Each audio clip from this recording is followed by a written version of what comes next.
Well, good morning, TGIF. It's Friday. I had Friday light traffic for the first 2 miles, and now I'm into the regular traffic. Let's see. Well, estimates on the BP oil spill may have been, surprise, drastically underestimated by BP. Some scientists, and you'll have to forgive me because I don't remember where,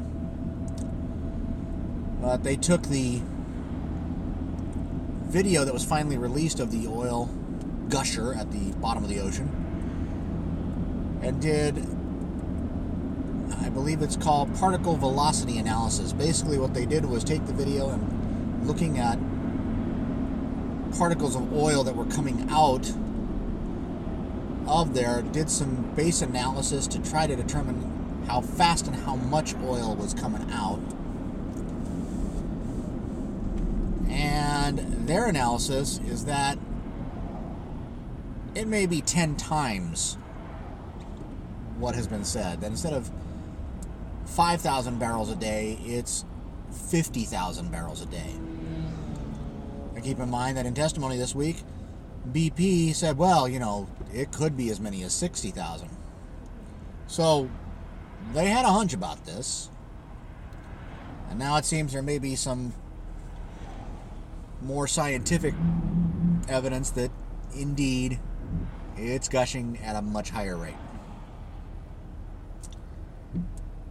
Don't know that I'm really all that surprised. So we got that going for us. Meanwhile,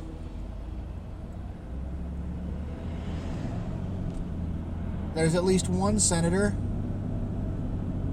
who has blocked procedurally a vote on raising the cap that is currently at $75 million for damages and for responsibility for the spill. By blocking that vote, they can't pass a law that says the cap is now $10 billion as has been proposed.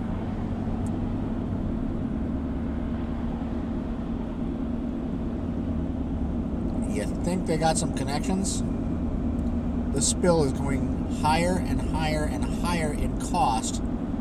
But hey, let's cap them to $75 million, which is less than what it has already cost. Meanwhile, the efforts at the bottom of the ocean, they haven't put the top hat on yet. That's supposed to be tried here today, tomorrow, fairly shortly. If that doesn't work, they're going to try a junk shot. That's when they jam up that blowout preventer with all kinds of stuff, see if they can stop the flow. And if that doesn't work, they have another idea, which is they're going to lower another pipe that basically will slide inside the first pipe with a gasket that will allow them to pump it up. And here's my thought. This wasn't plan A. When the backflow preventer failed, we spent time building a 4-story, 100-ton piece of concrete rather than lowering the pipe? Seriously?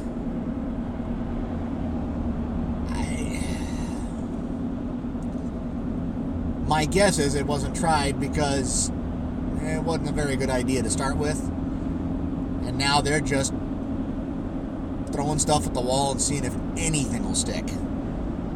Otherwise, it'll be about 3 months till they can put a relief well in and start sucking the oil out of the area so they can get enough of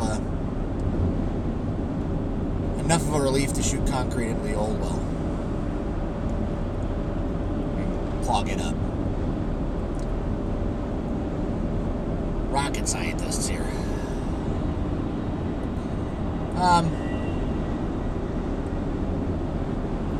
Read some interesting stuff the last couple days. And I will admit that in some cases I have been guilty of this as well. Mainly folks who identify themselves as Tea Party supporters,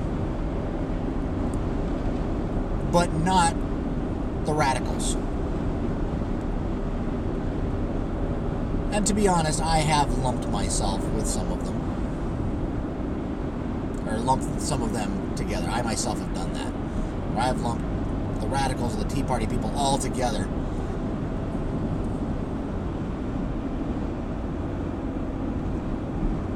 And it's wrong. However, this is not excusing the fact that it was wrong. I apologize for lumping you, if you are a non-radical Tea Party person, in with the rest of the crazies, literally, who've been out there. But when you are gathering a group together,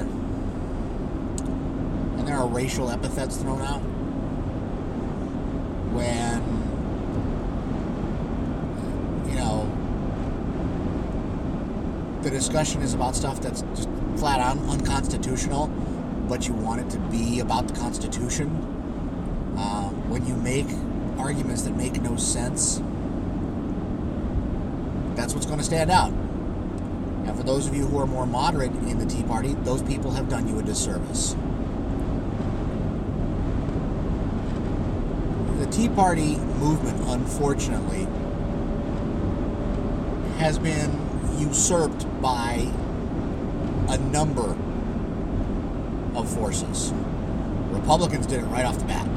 Oh man, they wanted to identify those Tea Partiers. But anytime there is dissent, you will attract the fringe of that dissent as well.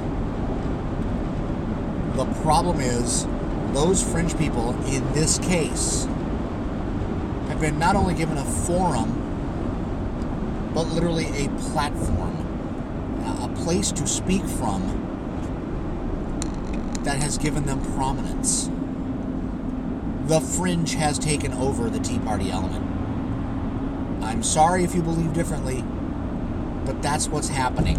So when you hear people refer to Tea Party this, Tea Party that, in derogatory terms, it's because the fringe element has taken over your movement. The people who advocate secession, the people who advocate violence, who throw racial epithets around, who want to violate the Constitution as a means to an end, some of whom have advocated overthrow of the government. Those are the fringe, folks.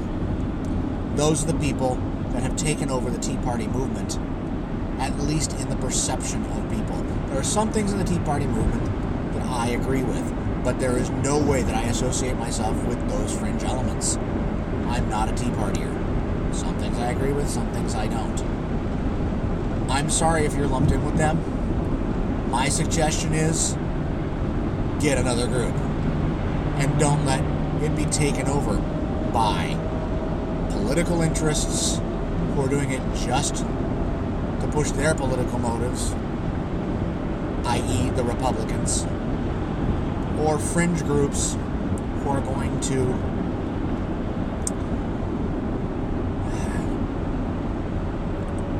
completely corrupt what your message is. So, my apologies for lumping you all together, but as long as the crazies are out front for your movement, that's all you're ever going to be considered. Those crazies. It's Friday. I hope you have a great one. Don't know if I'll have any more to say today. We'll see how the day goes. Have a great day. We'll talk to you later.